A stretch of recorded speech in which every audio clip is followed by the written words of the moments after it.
கர்த்தருடைய பரிசுத்த நாமத்துக்கு மகிமை உண்டாவதாக. இன்றைய நம்பிக்கையின் விதைகளோடு உங்களை சந்திப்பதில் மகிழ்ச்சி அடைகிறோம். 2 பேதுரு 3ஆம் அதிகாரம் 9வது வசனம். தாமதிக்கிறார் என்று சிலர் எண்ணுகிறபடி கர்த்தர் தமது வாக்குத்தத்தத்தை குறித்து தாமதமாயிராமல் ஒருவரும் கெட்டு போகாமல் எல்லோரும் மனம் திரும்ப வேண்டும் என்று விரும்பி நம்மேல் நீடிய பொறுமையுள்ளவராயிருக்கிறார் என்று வேதம் நமக்கு சொல்லு. பிரியமானவர்களே, வாழ்க்கையில் மிகவும் கடினமான சூழ்நிலை என்று சொல்லப்படும் பொழுது அது நம்முடைய வறுமையோ, நம்முடைய வியாதியோ, அல்லது சமுதாயத்திலேயோ, ஊழியத்திலேயோ, ஏதோ ஒரு இடத்திலேயோ நாங்கள் நிராகரிக்கப்படுவதோ அல்ல. நாங்கள் சந்திக்கப்படக்கூடிய மிகவும் ஒரு கொடுமையான நிகழ்வு என்னவென்று தேவனிடத்திலே இருந்து நாங்கள் நிரந்தரமாக பிரிவது. அதாவது பாவம் ஒரு கொடூரமான அரக்க.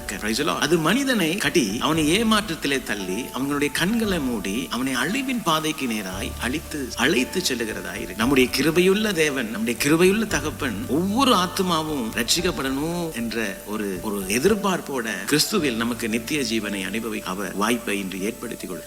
அந்த அன்பின் அடையாளம் தான் சிலுவை. வசனம் சொல்லுகிறது, நாம் இன்றும் பாவிகளாய் இருக்கையிலே கிறிஸ்து நமக்காக சிலுவையிலே மரித்தார் என்று. இவ்வண்ணமாய் தேவன் தம்முடைய அன்பை நமக்கு வெளிப்படுத்தினார் என்று ரோமர் 5:8 நாங்கள் வாசிக்கிறோம். நம்முடைய ரட்சிப்புக்காக வேண்டிய அனைத்தையும் ஏற்கனவே இயேசு சிலுவையிலே செய்து முடித்து விட்டார்.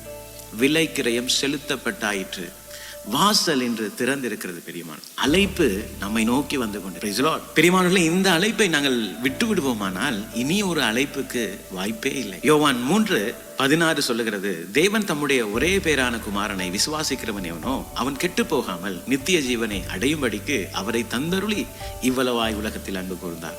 உலகத்தை ஆக்கினைக்குள்ளாக தீர்க்கும்படி தேவன் தம்முடைய குமாரனை உலகத்தில் அனுப்பாமல் அவராலே உலகம் ரட்சிக்கப்படுகிறதுக்காகவே அவரை அனுப்பினார் என்று. Praise the Lord. பிரியமானவர்களே, கர்த்தர் தாமே இந்த வசனங்களோடு இன்று உங்களை ஆசீர்வதித்திருப்பார் என்று விசுவாசிக்கிறேன். இயேசு நம்மை நேசிக்கிறார். நாங்கள் ரட்சிக்கப்பட வேண்டும் என்பது தேவ சித்தமாயிருக்கிறது. தொடர்ந்தும் பைபிள் மரத்தின் வேத தியான பகுதிகளோடு இணைந்து கர்த்தருடைய ஆசீர்வாதத்தை பெற்றுக்கொள்ளுங்கள். கர்த்தர் தாமே இந்த நாளில் உங்களோடு கூட இருக்கிறார், உங்களை நேசிக்கிறார். God bless you.